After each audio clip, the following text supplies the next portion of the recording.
Et vous pouvez ajouter plein d'autres choses comme le MCP Playwright qui va aller prendre des screenshots de pages web, par exemple de pages d'articles si vous avez besoin d'aller en chercher, ou encore Clip Café qui vous permet d'aller trouver des extraits de films pour pouvoir illustrer vos vidéos. Une fois que vous avez fait ça, on arrive dans le vif du sujet, c'est-à-dire essayer de créer votre propre patte. Et c'est peut-être là où ça va être le plus difficile parce que si vous n'avez jamais fait de montage vidéo, vous allez avoir du mal à dire ce que vous voulez. Mais je vais quand même vous donner quelques pistes qui vont grandement vous servir. La première chose, c'est essayer de définir un univers de montage. Par exemple, je vais pas m'amuser en tant que créateur tech à faire une animation rose bonbon avec des petits animaux partout. Ça irait pas très bien avec la DA, quoique ça pourrait fonctionner. Mais j'aime pas trop, donc moi je me focalise plutôt sur des trucs qui représentent bien mes couleurs, des trucs assez sombres, des trucs assez violets. Et ça c'est très important parce que c'est ce qui va différencier votre montage de celui de quelqu'un d'autre. Et à partir de ça, ce que je vous conseille de faire, c'est directement de demander à Claude, à ChatGPT ou autre, de concevoir avec vous un design system.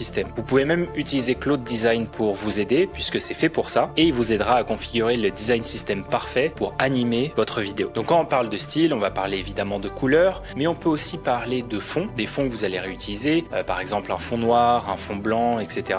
On va aussi parler de police parce que les polices c'est extrêmement important, encore plus quand on parle de vidéo verticale où vous avez littéralement du texte qui s'affiche à chaque seconde de la vidéo.